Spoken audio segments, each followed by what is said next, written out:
Chapter 7. Thereafter the day shall come when I will pour out my Spirit on all mankind. Your sons and your daughters shall prophesy. Your old men shall dream dreams, and your young men see visions. Joel chapter 2, 28, New English Bible. Your young men shall see visions. This was God's promise recorded by the prophet Joel, a promise that was to be gloriously fulfilled not only on the day of Pentecost, but also in the experience of Christians throughout the centuries. How aptly these words apply to Sundar Singh. The ecstatic experiences that were to occur in Sundar's life with increasing frequency came not only when he was at prayer, but also in the midst of turmoil and dangers of his life. Unbidden and unheralded, these assurances of God's continuing presence were, time and again, to uphold him, sometimes in unexpected circumstances. In June 1914, Sundar was traveling between villages on the borders of Nepal during a storm. A sudden gust of wind hurled him into a hollow in the rocks, and in the midst of his frustration at being forced to shelter, he was shown in a vision scenes from the Passion of Christ. When he saw with renewed clarity what his Lord had endured, Sundar felt his own hardships had been negligible by comparison, and he felt encouraged, despite the current difficulties of preaching in Nepal. There were indeed great difficulties. At that time, foreign missionaries were as unpopular in Nepal as in Tibet. Added to that, the terrain itself was similarly rugged and inhospitable. Shortly after Sundar's visionary experience with the rock, he arrived at Ilam, one of the larger Nepalese towns. He described his reception at Ilam in a letter to the journal Nur Afshan. This was a Christian publication in Urdu for which Sundar wrote a series of letters between 1912 and 1917, describing his work. This account appeared on the 3rd of July 1914, a month after his arrival. The day I reached Ilam was a special day, in which the bazaars were full like a market day. I began preaching, standing in the bazaar before the post office. The people gathered together in a large number. Many heard me attentively, and I distributed gospels which were in the vernacular of Nepal. During this time, the official got the news. He became very angry and asked who had given me permission to enter Nepal and preach. Sundar continues his letter with a detailed record of the conversation he had with this official, whom he called officer and whose precise title is unclear. He explained his presence in Nepal to his interrogator in these terms: "Because God, through Christ, has called all nations to life eternal, and when I came to know that Nepal is unaware of this fact, he ordered me to give you this gospel." Sundar was unimpressed by threats of imprisonment, and in his account of the episode in Nur Afshan, he gives the impression that the Nepalese decided that the simplest course would be to expel him from the country. They feared he would influence the other prisoners, and so sent him under armed escort to the border. There was, however, an important sequel to this story, which Sundar omitted to mention in Nur Afshan. 6 months later, when Sundar came to write his Urdu book, A Collection of Incidents, which has already been mentioned, Sundar described how he had been imprisoned at Ilam. We can only assume that he returned to Ilam soon after his first expulsion. Incensed at his persistence, the authorities decided to deter this obstinate offender for good. The prison was in the center of Ilam, and in its yard and inside of the gaping crowd, Sundar was stripped of his clothes and put into stocks. Leeches were placed close to him, and everyone watched as they began to crawl over his body and suck his blood. Sundar wrote, "For 2 or 3 hours I felt my sufferings very much indeed, but afterwards my Lord, by his holy presence, turned my prison into a paradise." It was a strange, unexpected surge of joy in the middle of great physical pain that prompted Sundar to rejoice openly and sing. The crowd outside swelled as more and more citizens gathered to watch and listen. Sundar soon had a sizable audience, and he therefore began to preach. The atmosphere was electric. Everyone listened to his voice. They could not but be moved by the sight of this man, his body in agony, yet his face and voice radiating joy. They could not but wonder at the power his religion gave him. This was not to the liking of the Nepalese officials, and they made a fresh decision to release Sundar and ban him forever from Nepal. They too wonder at the power that sustained him. Fearful of that power, they were anxious to be rid of him. Again, there are variations in the story. Sundar's account, in A Collection of Incidents, gives the impression that he was able to walk away after he was released, although he does mention that the loss of blood caused him to feel dizzy. Perhaps Sundar himself was anxious to play down the more sensational aspects of the episode when he wrote A Collection of Incidents, just as for the wider readership of Nur Afshan, he had entirely omitted any allusion to his imprisonment. Mrs. Rebecca Parker, a personal friend and admirer of Sundar Singh, wrote in 1918 the book Sadhu Sundar Singh, Called of God, deriving her material from conversations with Sundar. In describing the events at Elam, and in particular Sundar's condition after being released from the stocks, she wrote, "This dreadful experience had made him so weak that he fell unconscious, and only after some time and many attempts did he manage to crawl away from the spot. In that place were some secret believers belonging to the sannyasi mission, and these kind people received their wounded brother and cared for him until his strength returned." Sundar was asked why he had not mentioned his imprisonment and punishment at Elam in his letter to the journal Nur Afshan. He cited these two reasons. He felt a certain modesty and had no wish to dwell on his privations. Secondly, he was a British subject. Any inquiry in government circles about his treatment in Nepal would draw attention to the incident, and such unwelcome publicity might prompt the Nepalese to tighten security and thus reduce still further the chances of a missionary gaining entry. At the time he confided the story to the Parkers, the question of Mrs. Rebecca Parker writing a book about him had not yet arisen, so he was not inhibited by the thought of publicity. However, when she began the book, she naturally recalled the version she had heard from Sundar himself. These discrepancies are not outright contradictions. It is simply that some versions omit sections of the story prominent in others. Sundar's critics were later to seize upon the divergent reports to support their contention that Sundar was a fraud. The fact that there is no mention in official records at Elam of the imprisonment is admittedly puzzling. Two facts should perhaps be borne in mind when we read of this incident. First, there is the inscription on the flyleaf of Sundar's New Testament written in his own handwriting and seen by Rebecca Parker. Nepal, 7th of June, 1914. Christ's presence has turned my prison into a blessed heaven. What then will it do in heaven, the hereafter? Secondly, there is the evidence of a young Tibetan Christian named Tharchin, whom Sundar had helped in 1908. On that occasion, he had recognized Tharchin as the former servant of one of the Moravian missionaries. Tharchin was down on his luck, and Sundar had suggested that he should come and live with him. Sundar at that time had temporary lodgings with the Church Missionary Society in Simla. Work was found for Tharchin, and a close relationship was formed between the two. Sundar's influence on Tharchin was to set the latter on a path of Christian service that eventually culminated in his ordination as a minister of the Church of North India. Tharchin recorded in his diary in the first half of June 1914 that Sundar visited him at his home near Darjeeling. Sundar's body was covered with sores, which Tharchin treated with iodine. These sores could well have been caused by his ill treatment in the Elam prison. Darjeeling was less than 50 miles east of Elam, over the border into India. Sundar was sufficiently recovered by the 17th of June for Tharchin and himself to consider a joint evangelistic venture. "Let's go to Tibet together," suggested Sundar. "We can try a new route. We will go north from here and approach Tibet through Sikkim." Tharchin agreed with his plan, and they prepared for their journey. However, their plans were frustrated by red tape, for they failed to get a permit to travel beyond Gangtok, the capital of the state of Sikkim. As a route into Tibet, it was obviously not satisfactory. Sundar and Tharchin returned to India. It was too late in the year to approach Tibet any other way, so Sundar returned to Qatar, grateful no doubt for an unexpected opportunity for rest and solitude. Samuel Stokes, now married, had a house 4 miles outside Qatar. While he and his wife were in America, Sundar had the run of the house. For several months he divided his time 3 ways: preaching in the surrounding villages, talking to the students of St. Stephen's College, Delhi, where his friend Susil Rudra was principal, who were in Qatar for their vacation, and refreshing his own spirit by prayer and meditation. This allocation of his time symbolizes the balance of Sundar's Christian commitment. He was not a solitary mystic, a Maharishi isolated from the world, but an active servant of God. When Bishop Appasamy and Canon Streeter were assembling material for their book on the mystical aspect of Sundar's life, they put to him this question: "If you had a week all to yourself, what would you do with it? Would you spend it in prayer or in active evangelism?" Sundar replied, "Can we drink only water or eat only food for a week? We require both drink and food." This is not an original view of the Christian life. Indeed, our Lord himself in his public ministry kept such a balance. But the degree to which Sundar developed both his interior life of prayer and his outgoing life of service was exceptional. Lives such as Sundar Singh's bridged the division between the East and West in the mingling of the two facets of the Christian discipline, the way of service and the way of prayer.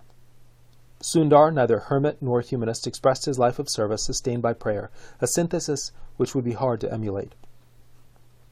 Talking of the place of prayer in the life of a Christian, Sundar Singh said, "Once I was sitting on the bank of a river and observed some fish coming up to the surface and opening their mouths. I thought they wanted to eat the smaller fish, but an expert in these matters afterwards told me that they had come up to the surface occasionally for air, even though they could breathe, to a certain extent, underwater. Like these fish, Christians also have to rise from time to time above their daily occupations in order that they may come into closer contact with God, even though while occupied in their work, they can keep in touch with Him." Sundar spoke from his own experience, for this was how he himself felt the need to pray in the midst of a life of service. For what other purpose did he pray? Did he seek to persuade a reluctant God to effect a change of heart in the divine? This puzzling question as to the purpose of prayer, which has always exercised Christians, Sundar was to answer explicitly in his book, Reality and Religion, 1923. He wrote, "By prayer we cannot change God's plans, as some people seem to think, but the man who prays is himself changed. The capacities of the soul which are imperfect in this imperfect life are daily reaching towards perfection. A bird sits brooding over her eggs. At first, in the eggs, there is only a kind of liquid without form or shape. As the mother continues to sit on them, the unformed matter in the eggs becomes changed into the form of the mother. The change is not in the mother, but in the eggs. So when we pray, God is not changed, but we are changed into his glorious image and likeness." Here we have a glimpse into Sundar's theology of prayer. How did he translate this into daily practice? Appasamy and Streeter questioned Sundar on this point. He stated that the varying circumstances of his life prevented him from following an unchanging and inflexible routine. On some days he was able to set aside 3 or 4 hours, on others considerably less. The bedrock of his prayer was a passage of Scripture, which formed the starting point of his meditation, and was followed by a time of recollection. Sundar explained that the Holy Spirit taught him what to pray for, both in regard to others and in regard to himself. Intercession, rooted in the down-to-earth practicalities of sickness, ignorance, or unbelief, was a constant obligation. He preferred solitude and needed silence. The quiet, undramatic life at Qatar in the summer of 1914 gave way to the more strenuous pattern of life of the itinerant evangelist. India in the winter, Tibet in the summer. The routine was becoming established. This was Sundar's life for the next 3 years. Here is an extract from a letter which he received from his father in 1916. It reminds us that the old resentment still lingered on.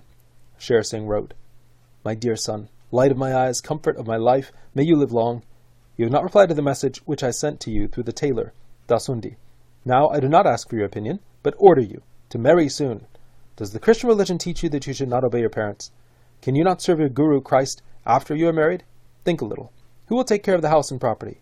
Will you efface the name of the family? If you agree to your betrothal today, I will give in your charge a sum of money of the monthly interest of which will be about rupees 300. Otherwise, whatever stands in your name, don't hope for it. Your affectionate father, Sher Singh." 10 years had elapsed since Sundar had left his father's house in Rampur, and still his father seemed to have little or no understanding of the faith that motivated Sundar. He wrote to the 26-year-old son with the same extravagant mixture of bribes and threats that he had used to bully the 16-year-old rebel. Marriage was out of the question for Sundar, although he had none of the Hindu's ascetics' suspicion of women. The respect in which he held his mother would not have permitted that. His relationships with women, like his relationships with children, were easy and relaxed. His nomadic life, however, ruled out by definition the possibility of a stable home and marriage. Since he had chosen this particular service of the Lord, he could not also fulfill the obligations of marriage and parenthood if he was to remain faithful to his vocation. Courteously but firmly he wrote to his father, regretting that he was unable to comply with his father's bidding on the subject of marriage. Sundar was mildly surprised by his father's declared intention to cut him out of his will, since he had been under the impression that his father had done just that 10 years earlier. In 1916, during his summer visit to Tibet, Sundar met once again the Maharishi of Kailash. The journal Nur Afshan publishes detailed account of their joint conversations and speculation, and this little strange hermit flared up again. Sundar was anxious that others should accompany him to Kailash and see for themselves that the Maharishi existed. Consequently, on the 25th of January, 1917, Sundar invited through the columns of Nur Afshan anyone who wished to undertake the journey to make ready. He emphasized the difficulties involved and gave the address of a friend through whom prospective participants could reach him. On 4th of April, 1917, Sundar left Dehradun for Tibet with 4 companions. Their destination was Kailash. Mussoorie was to be their first stop, barely 10 miles north of Dehradun. At Mussoorie, one of the 4, already exhausted by the rigors of traveling over that terrain, regretfully dropped out from the expedition. Another of the travelers followed suit, and Sundar was left with only 2 companions, Mr. A. S. Judson, a teacher, and Mr. B. Mohanlal, a Quaker. Sundar chose the route via Gangotri, which, although arduous, was frequently used by travelers. The enthusiasm of Mr. Judson and Mr. Mohanlal was dampened by a period of stormy weather. Both of them suffered from dysentery and fever. Sundar had perhaps been unrealistic to expect them to withstand the austerities of the journey. His body was hardened to the rigors of walking mile after mile in rough country, and he himself was able to do so lightly clad and with a meager supply of food. His companions were not at the same peak of physical fitness. Severe snowstorms finally forced them to abandon their goal, and they had to retrace their steps. Mr. Judson was particularly disappointed in their failure to reach Kailash. Sundar suggested that the two of them should attempt to enter Tibet by another route, but Mr. Judson, having already lost part of his luggage, decided that he should return with Mohanlal to Mussoorie. Sundar bade his friends farewell. He was saddened that the expedition should have proved so abortive, but determined nevertheless that he himself would press on. His persistence was rewarded. He did visit the Maharishi that summer for the third and last time, as it turned out. He was not alone. Not far from Kailash, he met a Tibetan Lama called Phangche, with whom he fell into conversation. Lama Phangche asked Sundar if they might travel together to the Maharishi. 2 days later, they reached their destination. Sundar was to write a detailed account of their conversation with the Maharishi for Nur Afshan on the 27th of July, 1917, a few weeks after the meeting. The Maharishi, Sundar reported, began their conversation by referring to Sundar's 4 fellow travelers who had failed to complete the journey. It appeared to Sundar that the Maharishi had such powers of vision and perception that he had been able to follow the progress of their journey. "It does not matter," said the Maharishi, "that I am physically living at a great distance. Our dear Lord is always near us all. It is far better for them," he referred to Sundar's 4 companions, "to pray and to obtain his grace. I will also add my prayers to theirs and beg that their service may bear fruit. Tell them to give up their desire of getting higher pay and to keep themselves engaged in the service of the Lord. If they do so, they will get everything." The rest of the conversation dealt with the origins of Christianity in India.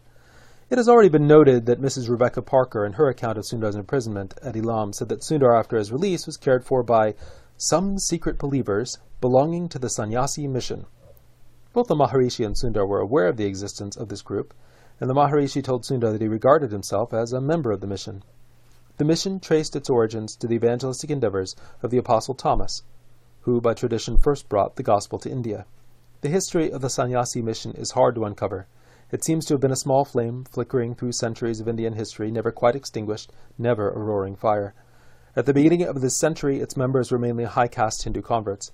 They met regularly in churches that looked like Hindu temples. Their simple services consisted mainly of Bible study, although baptism and Holy Communion were regularly celebrated. Their password was Yesu Nasrinath Ki Jai. Victory belongs to Jesus of Nazareth. Sundar had found their reticence puzzling and had urged them to declare their faith more boldly. Their reply was that they preferred to proceed like fishermen who unobtrusively fill their nets with fish. When their nets were full, they would then declare their presence to the world, a presence which by this time had reached out from India to include Tibet and Nepal. It is therefore a possibility that members of the mission, who may have lain undetected for years at Rasar, did play some part in Sundar's release from the well. When Sundar, in the course of the conversation with the Maharishi, remarked that many people had doubts about the existence of the Sannyasi mission, the Maharishi brushed this aside. He urged Sundar not to worry if people disbelieved him. Here the Maharishi was referring to an article by Dr. Dutta which had appeared in Nur Afshan, in which the writer claimed that Sundar's meetings with the Maharishi were not authentic, but the product of a vivid imagination. The Maharishi was aware of the reservations in people's minds when Sundar mentioned their meetings, yet insisted that Sundar must not be disturbed when people doubted or misunderstood. Sundar's task was to proceed with his work. Encouraged by this conversation with the Maharishi, Sundar determined to do just that. Whether we consider Dr. Dutta to have made a reasonable point or not, this was sound advice in view of the ever-growing censure with which Sundar was confronted. Not all Sundar's experiences invited incredulity or raised questions about his veracity. It may have been on this journey in Tibet that one of the most notable and most renowned of all Sundar's adventures occurred. Moreover, it proved to be one which no one later felt moved to doubt. Sundar was caught, while traveling over a mountain range, by a sudden heavy snowstorm. The temperature dropped rapidly, but there was nowhere to shelter, so he trudged on. He was heartened to hear a shout. Coming up behind him was a Tibetan anxious for his company. The two men struggled on together, their steps slow and labored. The same insistent question was in the minds of each of them. How long could their bodies survive the savage, bitter wind? Momentarily the snowfall ceased, and with the improved visibility they were able to see that their path skirted a 30-foot drop down to a rocky ledge. Sundar could just make out a dark form lying inert on the ledge below. Marks where the snow had been disturbed on the bank confirmed his suspicions. Clearly, a traveler had fallen down the steep slope. "Look, there's a man down there. We must climb down and help him if he's still alive," Sundar told his companion. "Are you mad?" asked the Tibetan incredulously. "We shall all 3 perish unless we get to the next village without delay. Leave him for dead, and perhaps we too will survive." Sundar pleaded, but the man was adamant. "You may risk your life if you wish, but I am going on." Sundar watched the retreating figure for a moment, and then began his cautious descent towards the crumpled form below him. As he had feared, the man was unconscious. Slowly, Sundar dragged him up to the path. He could not rest for long in that icy atmosphere, and he knew he must get the man to a warm shelter before nightfall. Sundar bent down, and with a mighty effort hoisted the man over his shoulders. He staggered forward awkwardly, and then somehow managed to settle into an even pace. He could not move fast, but at least he kept moving, pausing only for the briefest stops. As he rounded a corner later in the day, he saw his former Tibetan companion, sitting, it seemed, in the snow. Sundar called out to him. There was no reply. The man was dead, frozen stiff by the bitter cold. Sundar pressed on, subdued by the macabre sight he had just witnessed. Just before he reached the safety of a village, Sundar felt the dead weight of the man on his shoulders stir slightly. He himself no longer felt cold. The friction of their two bodies and Sundar's own exertions had warmed them and kept both alive. Sundar, by endangering his life to save another, had unknowingly preserved his own. As they passed the first dwelling house, the man regained consciousness and with Sundar's help was able to walk. Sheltering that night in warmth and safety, they were both full of thankfulness to be alive.